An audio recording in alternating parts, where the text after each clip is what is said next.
अस्सलाम वालेकुम everyone. So in this video we are going to start pterygium. ठीक है, अब टेरिजियम जो है ना ये बहुत ज़्यादा इंपॉर्टेंट जो है हमारे पास टॉपिक है। ठीक है, क्योंकि इसके जो है हमारे पास बहुत सारे क्वेश्चंस जो हैं वो पास्ट पेपर्स में जो है वो आ चुके हैं, इवन वाइवा वगैरह में भी पूछ सकते हैं। ठीक है, सबसे पहले हमारे पास आता है टेरिजियम की डेफिनेशन। ठीक है, सबसे पहले मैं नाम लिख लूँ। ठीक है,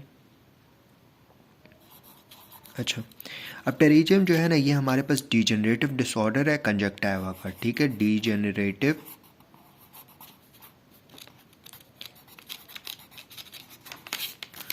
डिसऑर्डर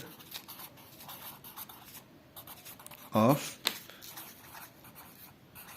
कंजक्टिवा। ठीक है, अब इसमें क्या होता है कि हमारे पास एक, जैसे मैं डायग्राम ही बता के आपको बना के दिखा दूंगा, फिर बुक में देख लेंगे। ठीक है, देखो फॉर एग्जांपल ये हमारे पास आई है। ठीक है, आई में क्या होता है कि हमारे पास यहाँ से कंजक्टिवा से हमारे पास एक फाइब्रोवास्कुलर कनेक्टिव टिश्यू जो है वो आता है और जाके ये लिम्बस के साथ अटैच हो जाता है। ठीक है, कंजक्टिवा से आया, पहले स्क्लेरा पे गया और फिर हमारे पास कॉर्निया के लिए जो लिम्बस एरिया नहीं होता यहाँ पे जाके अटैच हो जाता है। ठीक है, और ये हमारे पास फाइब्रोवास्कुलर है और ट्रायंगुलर स्ट्रक्चर होता है। ठीक है, सही है। डेफिनेशन मैं आपको बता देता हूँ। ठीक है, degenerative disorder of the conjunctiva in which there is a triangular fibrovascular connective tissue overgrowth from the conjunctiva to the cornea. ठीक है, इन द पल्पेब्रल रीजन।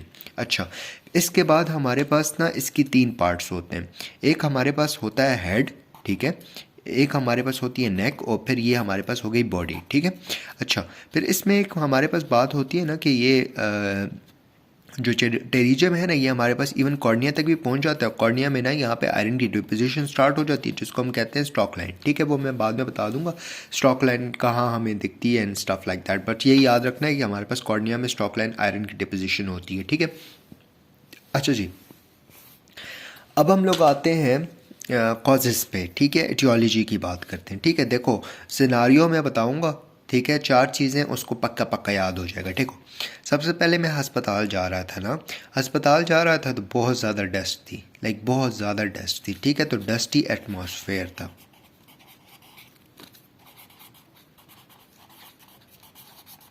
ठीक है, डस्टी एटमॉस्फेयर वन, अस्पताल जा रहा था, बहुत ज़्यादा धूल मिट्टी थी तो डस्टी एटमॉस्फेयर हो गया। जैसे मैं हॉस्पिटल में एंटर हुआ तो हमारे पास बहुत ज़्यादा गर्मी लगना शुरू हो गई मुझे, हॉट क्लाइमेट। ठीक है, फिर डॉक्टर के पास गया तो डॉक्टर ने मुझे यूवी लाइट एक्सपोजर में डाल दिया, मतलब मेरा कोई ये अल्ट्रावायलेट रेडिएशन अल्ट्रासाउंड वगैरह कर दिया, बस इस तरह कुछ याद रख लेना। ठीक है, फिर उसके बाद जब मैं घर आया ना तो मेरे पास क्रोनिक इन्फेक्शन हो गया कंजक्टिवा का। ठीक है, तो ये चार चीज़ें हैं, डस्टी एटमॉस्फेयर है, हॉट क्लाइमेट है, यूवी लाइट है और हमारे पास फिर लास्ट में क्रोनिक कंजक्टिवा है, chronic infection of the conjunctiva है। ठीक है, फिर इसके बाद हमारे पास इसमें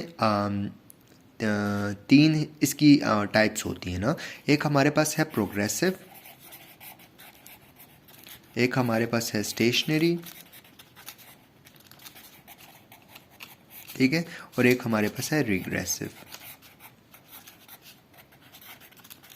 सॉरी, मेरे एक हाथ में कैमरा है तो मैं प्रॉपर्ली राइट नहीं कर पा रहा। ठीक है, अच्छा जी, फिर इसकी हमारे पास तीन स्टेजेस होती हैं, stage one, stage two and stage three. ठीक है, स्टेज वन में क्या होता है कि हमारे पास मेनली जो टेरिजियम होता है ना ये हमारे पास तकरीबन 2 mm से कम होता है। ठीक है, तो उसकी जब 2 mm से कम होगा तो हमारे पास ऑब्वियसली इसकी वजह से कोई प्रोमिनेंट कोई सिम्टम्स नहीं आएंगे। स्टेज टू में क्या होता है कि अप टू 4 mm तक पहुंच जाता है। अल्टीमेटली क्या होता है कि हमारे पास जो टेयर फिल्म होता है ना वो हमारे पास ड्राई होना शुरू हो जाती है, उसकी डिस्ट्रक्शन स्टार्ट हो जाती है, और अगर 4 mm से ज़्यादा होगा ना तो ये मैकेनिकल ऑब्स्ट्रक्शन कॉज करना शुरू कर देगा। ठीक है, अच्छा जी, फिर इसके बाद हम लोग आते हैं इसके क्लिनिकल फीचर्स पे ना, पेशेंट कैसे प्रेजेंट करता है ना, तो पेशेंट यही बताएगा कि हॉट क्लाइमेट था, इसके बाद जो है फाइब्रोवास्कुलर स्ट्रक्चर दिख रहा होगा हमें। ठीक है, इसके अलावा जो है हमें मैंने बताया था कि एक ये बनाई थी मैंने चीज़ जिसको हम कहते हैं स्टॉकर लाइन, ये दिख रही है, ठीक है। इसके अलावा ये मेनली हमारे पास ये फॉर एग्जांपल ये नोज़ है ना, तो ये नेज़ल पोर्शन में ही, नेज़ल पोर्शन से ही बनता है ना, मतलब उस साइड से ही निकलता है ज़्यादातर, ठीक है।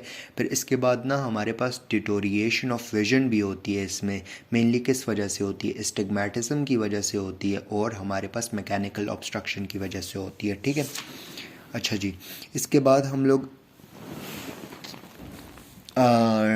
टेरिजियम का मैं आपको सिनेरियोज भी दिखा दूंगा, ठीक है, और फिर इसके बाद इसकी ट्रीटमेंट कर लेते हैं, ठीक है। अब टेरिजियम जो होता है ना, इसकी हमारे पास ट्रीटमेंट पे आते हैं। तो ट्रीटमेंट में सबसे पहले क्या करते हैं कि आप पेशेंट को आप देते हो टेयर सब्स्टिट्यूएंट, क्योंकि आपका जो कॉर्निया होता है ना, ये आपका बहुत ज़्यादा ड्राई हो चुका होता है, ठीक है। इसके बाद आप उसको सनग्लासेस देते हो ताकि वो यूवी लाइट से, रेडिएशन से एक्सपोजर ना हो, और स्टेरॉइड्स देते हो, ठीक है, इन्फ्लेमेशन को रोकने के लिए। फिर सर्जरी है, सर्जिकल ट्रीटमेंट में आप सिंपल एक्सिजन करते हो, लेकिन जो है बेयर स्क्लेरा हो जाता है, ठीक है, मतलब bare sclera technique, simple excision जिसको बेयर स्क्लेरा टेक्निक कहते हैं, कि स्क्लेरा हम इसी तरह छोड़ देते हैं और जो पार्ट को डिजीज़ है वो निकाल देते हैं ना, तो अल्टीमेटली क्या होता है, रिकरेंस के चांसेस ज़्यादा होते हैं। और सेकंड जो होता है ना, वो हमारे पास एक्सिजन होती है कंजक्टिवा की, लेकिन उसमें हम लोग जो बेयर स्क्लेरा होता है ना, उसको हम लोग कंजक्टिवा से कवर कर देते हैं, तो रिकरेंस के चांसेस रिड्यूस्ड हो जाते हैं। अब इसकी कॉम्प्लिकेशन, पोस्ट ऑप कॉम्प्लिकेशंस क्या होती हैं, एक तो हमारे पास रिकरेंस के चांसेस होते हैं, और सेकंड ये होता है कि ये पायोजेनिक ग्रेनुलोमा आंखों में कॉज कर सकता है, ठीक है। मैं डायग्राम दिखा देता हूँ। अब ये हमारे पास है टेरिजियम, ठीक है, क्या है, कॉर्निया की तरफ यहाँ पे हमारे पास ये जो ये वाली लाइन नज़र आ रही है ना, ये हमारे पास हो गया स्टॉकर लाइन। फिर इसके बाद यहाँ पे हमारे पास ये टेरिजियम है और कोई कंजक्टिवा से आया है, ये हेड हो गया, ये हमारे पास नेक हो गया और ये टेल हो गई। ये सारी डायग्राम्स हैं टेरिजियम की, ठीक है। फिर इसके बाद ये हमारे पास पायोजेनिक ग्रेनुलोमा है, ठीक है। अच्छा जी, इसके बाद हमारे पास एक चीज़ होती है सूडोटेरिजियम ना। सूडोटेरिजियम में क्या होता है, it's not actually a pterygium but it looks like a pterygium. इसमें क्या होता है, हमारे पास जो बल्बल कंजक्टिवा होता है ना, वो कॉर्निया के साथ अटैच होता है, तो इसी तरह देख रहा होता है कि ये हमारे पास टेरिजियम है, बट वो एक्चुअली टेरिजियम नहीं होता है, ठीक है। फिर इसके बाद हमारे पास कॉर्नियल इंजरी होती है, ठीक है, उसकी वजह से हो सकता है, या कोई हमारे पास केमिकल या बर्न इंजरी वगैरह या अल्सर वगैरह हो ना, उसकी वजह से हो सकता है, ठीक है। और ये सूडोटेरिजियम और टेरिजियम को डिफ्रेंशिएट हम कैसे करते हैं, हम एक प्रोब ले लेते हैं, ठीक है, तो जो सूडोटेरिजियम होता है उसके नीचे से प्रोब क्रॉस हो जाता है, जबकि टेरिजियम से क्रॉस नहीं होता, ठीक है। अच्छा जी, अब रह गया है हमारे पास सिनारियो रीड करवाता हूँ, then we gonna be good too. देखो, सबसे पहले ये वाला सिनारियो है, इसमें मेनली बात ये गर्मी, हॉट क्लाइमेट है, सैंडी एयर है, ये तो याद हो गया, ठीक है। लेकिन इसमें क्या है कि fleshy mass extending from the canaliculus and limbus, ठीक है। तो इसके डिफरेंशियल डायग्नोसिस में क्या होगा, टेरिजियम भी हो सकता है, सूडोटेरिजियम हो सकता है। फिर बता रहे हैं कि सूडोटेरिजियम और टेरिजियम को डिफरेंशिएट कैसे करेंगे, वही मैंने बताया कि प्रोब से हम लोग कर लेंगे ना, ठीक है।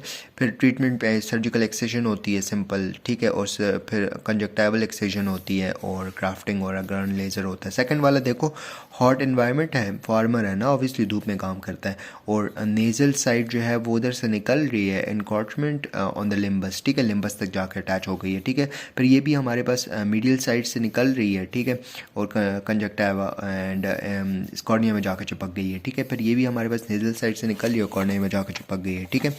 अच्छा जी, that's it, we're done with the pterygium. If you guys have any question, you guys can ask. Thank you, jazakallah khair.